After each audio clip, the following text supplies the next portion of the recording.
let's see what we can do. Foul-mouthed pastor here. Going for a little drive in the pretty mountains of Montana today. And I just have been realizing that, September just snuck right up on us. And staring at Labor Day, otherwise known as Dave Matthews at the Gorge. So for now, that's Labor Week. I think he's there like 4 or 5. It used to be 2, and I thought that was pretty good. I think it's 4 or 5 days now he sells that place out. And he can stay there as long as he wants. They'd never leave.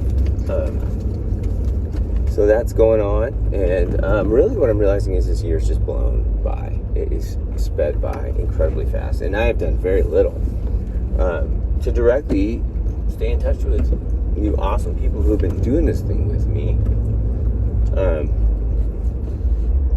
And, I got to get back in the habit of just making contact and having an outreach. And because I need you guys, that's for sure. And, I really felt God telling me to do this thing. So there's been like this thing in my heart that says, I got to be doing this. And I'm journaling stuff to write about or teach about all the time. And a lot of that will happen at, CR or one of the other places where I speak. And we've done a bunch of videos and stuff. So here's what's going on. And just so you know, I haven't given up on you by any means. There's been a lot going on. I keep no secrets. And so most of you know, and if you don't, I've had a bit of an SS for the last, 2 years. And for those of you who don't know why they call me the foul-mouthed pastor, it's actually a very nice story. This isn't it. An SS is a shit show. And, I shared about it, kind of in the early onset, but I had a pretty good stretch of depression. And unfortunately, I'm manic depressive, so I go up and down. And but they kind of slingshot off each other, and so when you're up, you can really crash after, and vice versa. And so I got to deal with some of that health stuff, which is fun. And I'll definitely have a whole video cast about that, because that experience, because I think it's powerful, and what I was able to learn from it, and I'm still learning from. But just a lot of weird kind of stuff went down in the last 18 months, but also just like absolutely miraculous things, right? So I'm making a record and a website, and we have like a launch target, and a lot going on. So I've been working on a ton of stuff for the FMP, the Foul-Mouthed Pastor. I've got a lot of people who are professionals in this world and really believe in this thing, and not because of Dylan Brown or the foul-mouthed idea being cliche or cute or something. I mean, it's just the fact that the world seems to need some light. And the Rise Up message, which it's the Foul-Mouthed Pastor, is the organization, and sort of my moniker, which again is very intentional. It has nothing to do with being cool or having some sort of personal fame. It's about presenting ourselves as with some authenticity, and hopefully disarming some folks who we want to reach, right? Like they're not the folks that show up at church, and so that foul-mouthed pastor thing, kind of what I found is it puts people who have a lot of genuine and sometimes often well-earned prejudice against the church. And so to be able to say, hey, look, I'm jacked up 7 ways from Sunday.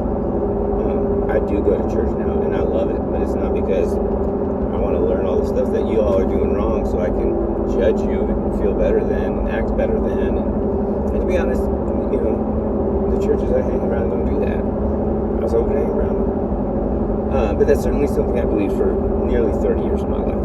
And so that's the idea of the foul-mouthed pastor. But so we got this big message, and we got a big team, and we're doing awesome things. And I've told you guys about none of it. So I'm going to start getting on here kind of regularly and asking you to help me just sort of build some momentum in this whatever ether public world, socially public, I don't know what you call it. I'm 42, so you're going to have to help me with the youngins. I don't know what they do or where they're at. But honestly, I just wanted you to know we were working very, very hard. The record is awesome.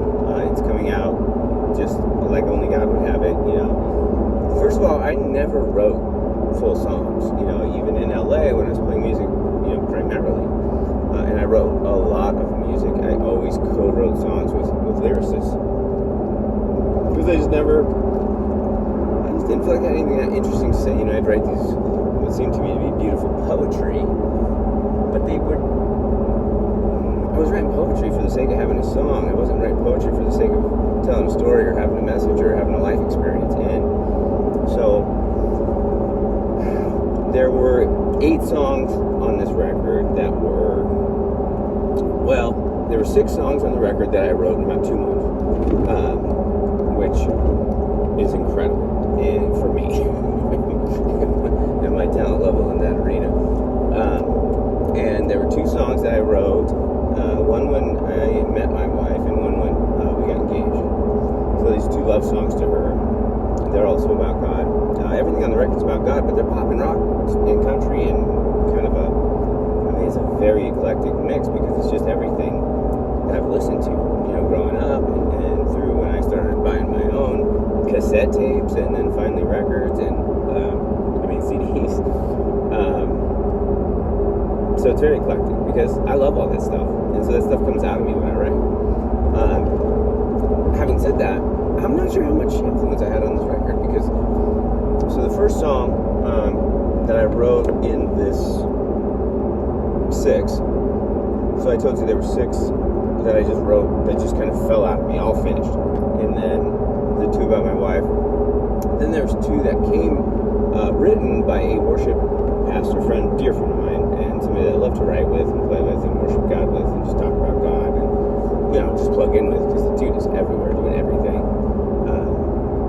He's playing worship somewhere every day. Like he's at the mission or he's at an old folks home, you know, just some of the forgotten people and playing music to help them smile. So just awesome guy. Anyway, he brought 2 songs to the table he brought me one song and then I took the other one that he did. He's written a lot. He's a great writer, a great vocalist.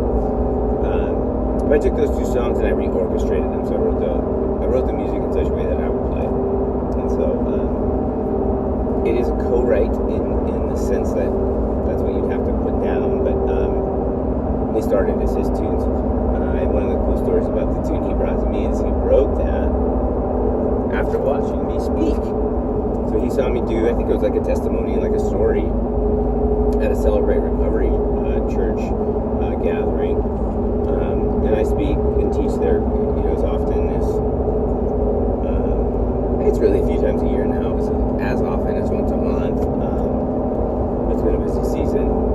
And so he heard me tell my story and all this stuff, and he went home, and I guess the song just kind of fell out of him, and so it felt like it was a connection there for sure. And so that's the 10 tunes. But the first one, and then I'll get done because this is already getting long, and we'll do another one soon. I go to the lake house. I kind of created like my own high school reunion, which is why my wife knew I was manic because I don't hang out with people very often.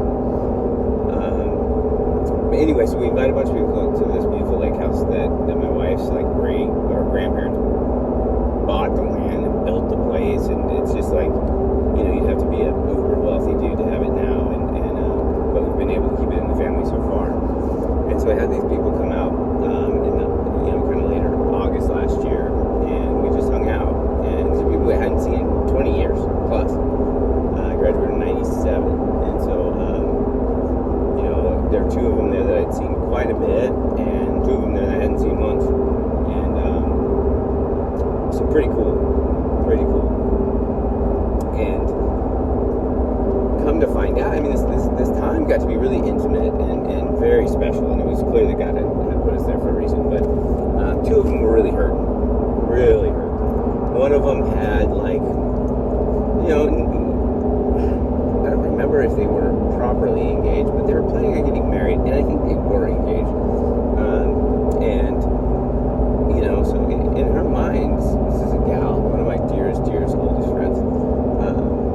in her mind is getting married to him. And then, kind of out of nowhere, she's like, you know what? I just can't do this thing we do anymore, and I'm out. And like, he was gone the next day. Like, just moved his stuff out, and it was just done. And so, a lot of hurt and mistrust, and all that stuff that comes with that rejection. I can't trust myself because I thought I knew this guy, and we'd go through anything together and all this stuff. So hurting, and not a lot of self-worth there. You get to that place pretty quick where you're like, you know what? I must have did this. I did this. And then my other friend, one of my oldest, longest, and best friends, his father had just died. Really unexpectedly, had a brain bleed, and it was like pretty much himself and then dead, right? Like 48 hours or something. And so these guys are really, really hurting. And well, one of them has a tremendous faith, and one of them is like wants to and is trying too hard, kind of thing, where it's like God remains elusive because he's trying to do it and get a good grade. And that's because his goodness, not in misunderstanding of who God is. But so I just remember thinking, what do I do with hurt like that, and how have I been able to navigate it so much better in the last 12 years than I did in the first 30. And I realized it's because I don't do anything, right? Like I surrender it to the best of my ability over and over and over again, and beg God to help me carry a burden that's too big for me, and to remind me of my humility and lack of control in a world in which I desperately want to have some control. So I'm sitting down on the deck off of the lake house. There's an incredible view of the Mission Mountains and Flathead Lake, and I got my guitar, which I do probably at least once an evening when I'm there. But I started playing this tune, and it, like, by the time I get through it the first time, it's pretty much finished. I had to it came out as such a rush and a flow that I had to kind of go back and, tighten up some of the words and stuff. But I mean, it was pretty much done the first time I played it, and I just felt like, wow, this isn't for me. This is for them. God's trying to tell him something, and he thinks this is how he can reach him. And so we did. I went in and I played it for him, and it was incredibly powerful. One of the dudes that was there, who has a very, like I call him kind of a gypsy, like definitely a faith guy. He'll call him Jesus with no problem, but doesn't have to, and just kind of, very spiritually connected to the earth and all the creation, and awesome guy. Anyway, he just got up and armed everybody. Next thing I know, we're like in a prayer circle, arm in arm, locked at the shoulders, this big giant hug, and everybody's praying over each other. And the song's just incredible, and it's like nothing I've ever written, which is another reason I know I didn't really write it. So anyway, that song happened, and I was like, man, this is a gift. I got this song. Then I get home, and there's another song, and another song. The day my son was born, which was October 28th, I wrote a song in the hospital, like in the hospital, hours before he arrived. Like not during labor, like I put the guitar down. But before that, I'm like, honey, can you keep it down? I'm writing a song. So anyway, there's this cool song, and they're all about life and real stuff, but they're all about how all that stuff was designed to happen with us in relationship with God. Him at the driver's seat, and so I felt so strongly about these tunes that we decided to make a record. And I reached out to people in LA in the industry, and I reached out to literally the best musician I know, who's one of the top session guys in the world. Has been named the #1 bass player in Nashville, which is where the good ones go. And I just asked him, you gotta be real with me. This is the thing I want to do. Should we do it? And the guy in LA is like, I'm taking on the project. He's a management guy. He used to be an A&R guy. He's a business guy. He's like, I want to run this thing. I'm going to take this thing. The world needs this now more than ever. Which is, of course, why you have to hit the vow not to rise up part, but not today. And then the dude in Nashville says, hey man, I'll plan this record with you. If you want to work with me on this, I'll do it. And so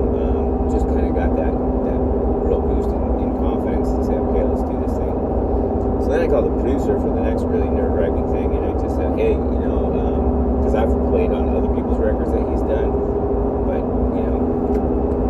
for those of you who know me well, singing is not my forte. And so I call this guy, and he's like at a lunch with other people, and he's like, okay, and I said, hey, I got these songs, I'm wondering if you'd consider producing a record, we want to go make. And he said, all right, I'm going to FaceTime you, play me one.